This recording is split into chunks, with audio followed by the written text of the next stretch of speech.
pagi siswa-siswi kelas 4A SDN Umbul Tengah 1. Hari ini akan belajar lagi bersama Ibu Tasya ya. Pembelajaran kita hari ini dari buku tema 8, subtema 1, pembelajaran 5. Selamat belajar!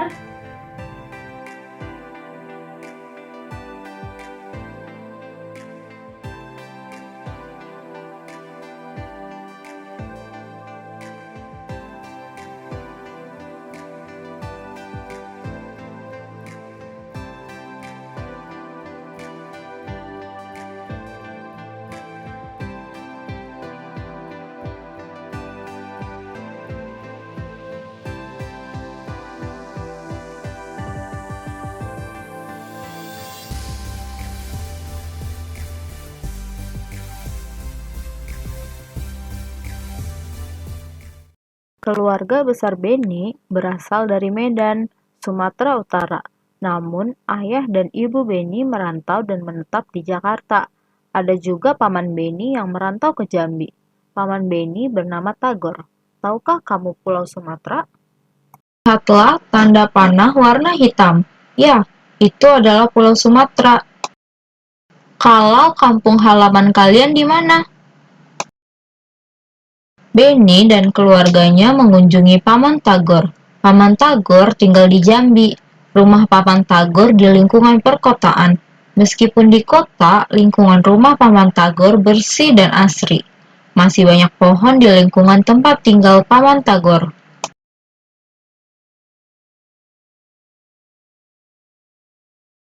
Paman Tagor tinggal bersama istri dan kedua anaknya. Anak Paman Tagor bernama Gultom dan Puspa. Sekarang, yuk kita identifikasi sifat yang tercermin dalam gambar berikut ini. Sifat apakah yang tercermin dari gambar di samping? Ya, benar. Sifat yang tercermin adalah rajin. Lihatlah gambar berikut ini. Siswa-siswi sedang bermain, tetapi banyak barang yang tergeletakkan begitu saja. Sifat apakah yang tercermin dari gambar di samping? Iya, sifat malas.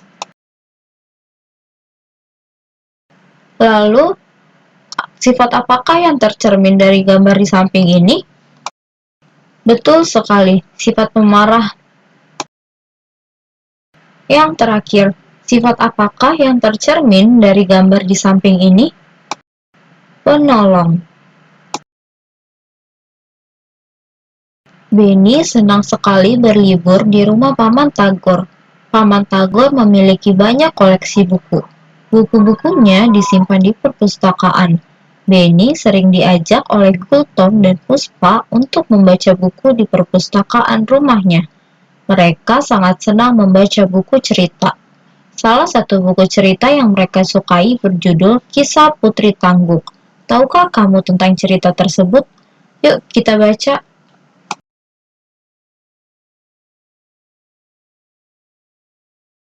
Kisah Putri Tangguk. Putri Tangguk tinggal bersama suami dan ketujuh anaknya di daerah Jambi. Putri Tangguk memiliki sepetak sawah yang ditanami padi. Anehnya, setiap selesai panen, padinya selalu muncul dan siap untuk dipanen kembali. Bahkan, ketujuh lumbung Putri Tangguk hampir penuh untuk menampung hasil panennya. Saat panen terakhir, Putri Tangguk mengajak suami dan semua anaknya ke sawah. Mereka memasukkan hasil panen ke gerobak. Panen sudah selesai. Sepertinya persediaan padi kita sudah cukup untuk beberapa bulan, kata Putri Tangguk. Kemudian, mereka mendorong gerobak bersama-sama. Di tengah perjalanan, Putri Tangguk jatuh terpleset. Aduh, teriak Putri Tangguk. Hati-hati, Bu. Semalam hujan deras. Jalannya menjadi licin, kata suami Putri Tangguk sambil membantunya berdiri. Gara-gara hujan, jalannya licin. Perjalanan ke rumah masih jauh, bisa-bisa aku terjatuh lagi, gerutu Putri Tangguk. Putri Tangguk mengambil padi dari gerobaknya, kemudian padi ditebar di jalan. Melihat perilaku ibunya, si anak sulung pun bertanya, "Apa yang ibu lakukan? Mengapa ibu membuang padi itu ke jalan?" Ibu tidak membuang padi. Padi ini ibu gunakan sebagai pengganti pasir. Ibu menebarnya agar jalan ini tidak licin lagi, jawab Putri Tangguk. Istriku, bukankah padi itu untuk kita makan? Tidak baik rasanya jika membuang-buang makanan, nasihat suami Putri Tangguk. Putri Tangguk tidak mengindahkan nasihat suaminya. Bahkan Putri Tangguk membatahnya.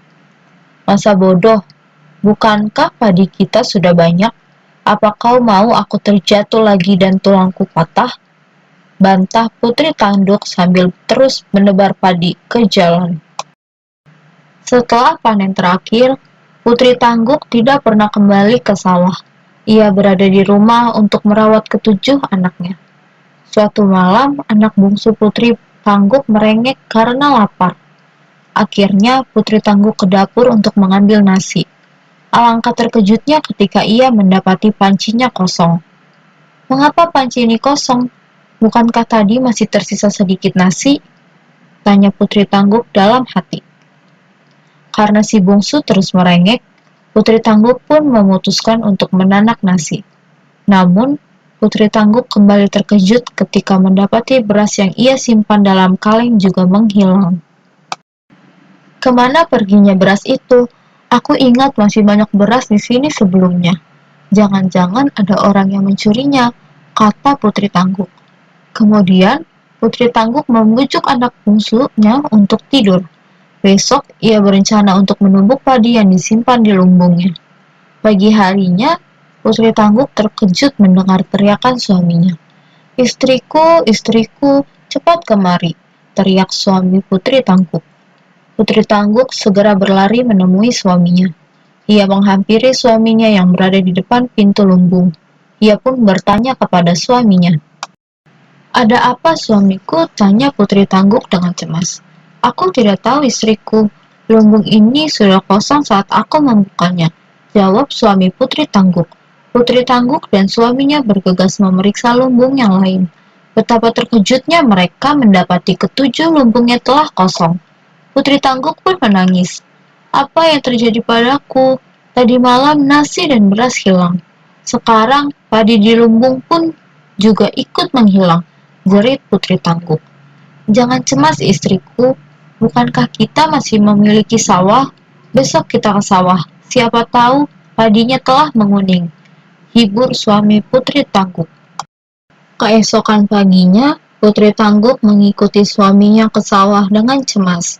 Setibanya di sawah, tangis Putri Tangguk semakin keras karena mendapati sawahnya telah berubah menjadi semak belukar. Putri Tangguk menangis seharian. Bahkan, ia tidak mau pulang dan menunggui sawahnya hingga tertidur. Dalam mimpinya, Putri Tangguk didatangi segerombolan padi yang dapat berbicara. "Hai Putri Tangguk, inilah buah dari kesombonganmu. Masih ingatkah engkau ketika membuang kami ke jalan?" tanya padi-padi itu. "Kau telah menghina kami. Kau telah menjadikan kami pasir untuk alas jalanmu. Kami ini dipanen untuk dimakan, bukan untuk dibuang sembarangan. Dengan membuang kami, berarti kamu tidak membutuhkan kami lagi untuk makananmu," kata padi-padi itu lagi. Putri Tangguk hanya bisa diam dan tidak menjawab. Ia menyesali kebodohannya. Ia pun memohon maaf kepada padi-padi itu. "Tak bisakah kalian memaafkanku? Aku telah menyesali perbuatanku," kata Putri Tangguk sambil menangis. "Sekarang, kau dan keluargamu harus bekerja keras. Bersihkan sawah ini, bajaklah, lalu tanamlah kami kembali. Setelah 3 bulan, barulah kalian dapat memanen kami kembali," jawab padi-padi itu. Ketika Putri Tangguk ingin menjawab, ia tersentak bangun dari tidurnya. Putri Tangguk pun kembali pulang. Kemudian, ia menceritakan mimpinya kepada suaminya. Keesokan harinya, keluarga Putri Tangguk bergotong royong membersihkan sawah dan menanam padi. Ia dan keluarganya merawat sawah dan menjaga padinya dengan baik. Mereka menunggu dengan sabar hingga padi yang mereka tanam siap dipanen. Putri Tangguk juga berjanji tidak akan menyia-nyiakan sebutir padi pun hasil panen dari sawahnya.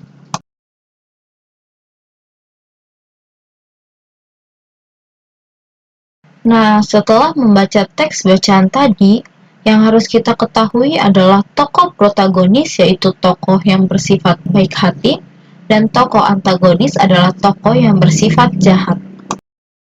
Tadi kita sudah membaca cerita fiksi berjudul Kisah Putri Tangguk. Sekarang, yuk kita kerjakan tugas hari ini. Tugas hari ini ada 5 soal ya. Tugas hari ini ditulis di buku tulis ya, tugas difoto lalu dikirimkan ke WhatsApp Ibu Tasya. Tugas hari ini akan dianggap sebagai absensi. Pengumpulan tugas terakhir hari ini pukul 21.00 waktu Indonesia Barat. Jalan-jalan ke Tanah Deli, sungguh indah tempat tamasya. Kawan jangan bersedih, mari nyanyi bersama-sama. Kalau pergi ke Surabaya, naik perahu dayung sendiri. Kalau hatimu sedih, yang rugi diri sendiri. Injit-injit semut, siapa sakit naik di atas. Injit-injit semut, walau sakit jangan dilepas. Injit-injit semut, siapa sakit naik di atas. Injit-injit semut, walau sakit jangan dilepas. Menyanyi dengan baik membutuhkan teknik seperti intonasi dan tempo. Intonasi merupakan cara bernyanyi mencapai ketepatan bunyi tiap nada. Bunyi nada yang tepat akan menghasilkan suara yang tidak sumbang dan enak didengar. Untuk mendapatkan intonasi yang baik, kamu dapat menyanyikan nada-nada berikut secara berulang, tanpa mengandalkan otot-otot leher dan berteriak. Nada-nada tersebut dapat dinyanyikan dengan tempo lambat, sedang, dan cepat. Kecepatan lagu diukur dengan alat pengukur yang disebut metronome Melzel atau disingkat mm. Metronome Melzel ini yang akan memberikan petunjuk seberapa cepat atau lambatnya lagu dinyanyikan. Sebagai contoh, lagu Timang-Timang Anakku Sayang ditulis dengan tempo andante. Kecepatan tempo andante 72-76 mm. Artinya, lagu harus dinyanyikan dalam kecepatan 72-76 ketukan yang tepat dalam waktu 1 menit. mm 72-76 termasuk tempo sedang. Tempo lagu dikelompokkan menjadi 3, yaitu yang pertama, tempo lambat. Contoh, lento sama dengan lambat 56-58 mm. Yang kedua, tempo sedang. Contoh, andante, seperti orang berjalan, 72-76 mm. Yang ketiga, tempo cepat. Contoh, allegro, cepat, hidup, dan riang, 132-138 mm. Nah, bagaimana ya pembelajaran hari ini? Menyenangkan sekali ya. Banyak ilmu yang bisa didapat. Tetap semangat dalam menjalani pembelajaran online. Dan jangan lupa mengerjakan tugas hari ini ya. Sampai jumpa di pembelajaran selanjutnya.